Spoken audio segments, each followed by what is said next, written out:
Israel আদাসানিয়া last 4টি fight তিনি হেরেছেন এবং এর মধ্যে 2টো টাইটেল ফাইট ছিল। এখন কথা হলো, তিনি কি খুব হাই লেভেলের ফাইটারদের সাথে হেরেছেন? কখনোই না। তিনি এমন সব ফাইটারদের সাথে হেরেছেন যারা কি না তার লেভেলকে ম্যাচই করতে পারে না। কারণ ইসরায়েল আদাসানিয়াকে আমরা অনেক আগে থেকে ফাইটিং করতে দেখছি। তিনি কোন লেভেলের ফাইটার আমরা জানি। তিনি one of the best fighter in MMA, এটা বলতেই হয়, এবং মিডল ওয়েট ডিভিশনের শ্রেষ্ঠ ফাইটার তিনি। কিন্তু তিনি এমন সব ফাইটারদের সাথে হেরেছেন যেটা মানে বলতে আমারই খারাপ লাগে। তিনি এইসব ফাইটারদের সাথে হেরেছেন। লাস্ট হেরেছেন জো পাইফারের সাথে। জো পাইফার কিন্তু র্যাঙ্কিংয়ের মধ্যেই ছিল না, কিন্তু জো পাইফার এখন র্যাঙ্ক 5 ফাইটার হয়ে গেছেন ইসরায়েল আদাসানিয়াকে হারিয়ে।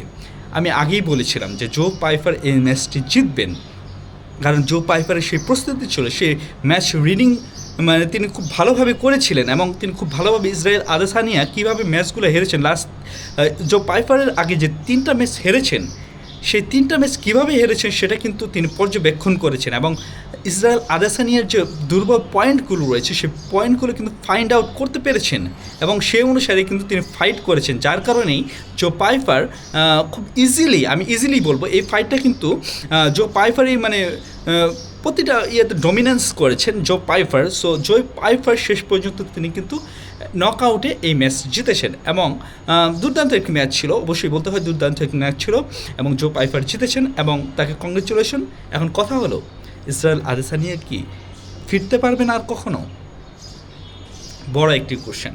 আমার মনে হয় ইসরায়েল আদাসানিয়া অবশ্যই ফিরতে পারেন। তিনি একজন ফাইটার, আমরা দেখেছি তিনি প্রিভিয়াস যে কীভাবে ফাইট করে হেরেছেন এবং পরবর্তীতে তিনি জিতে এসেছেন। আমরা কিক বক্সিংয়ে তার ম্যাচগুলো দেখেছি, সে কী ম্যাচ ছিল। তিনি 5টা ফাইট হেরেছেন, কিন্তু তবুও তিনি MMA-তে এসে কীভাবে কামব্যাক করেছেন আমরা কিন্তু প্রিভিয়াস দেখেছি, তার রেকর্ড দেখেছি। সো বলতেই হয় তিনি অবশ্যই ফিরতে পারবেন, কিন্তু তাকে অবশ্যই ভাবে প্রস্তুতি নিতে হবে। তিনি তার মানে অপোনেন্টকে হালকাভাবে নিলে চলবে না। তিনি অবশ্যই আমরা জানি যে মিডল ওয়েট ডিভিশনে তিনি শ্রেষ্ঠ ফাইটার, কিন্তু এটা মাথায় নিয়ে থাকলে চলবে না আমি শ্রেষ্ঠ ফাইটার, আমি যে কোনো কিছু করতে পারি, এটা মাথায় না নিয়ে তিনি অপোনেন্ট বাই অপোনেন্ট তার প্র্যাকটিস করতে হবে এবং সেইভাবে প্রস্তুতি নিতে হবে, তাহলেই তিনি কামব্যাক করতে পারবেন। সো আপনারা কি মনে করছেন ইসরায়েল আদাসানিয়া সম্পর্কে? অবশ্যই কমেন্ট বক্সে জানাবেন। আমার সাথেই থাকবেন, পাশেই থাকবেন। আসসালামু আলাইকুম।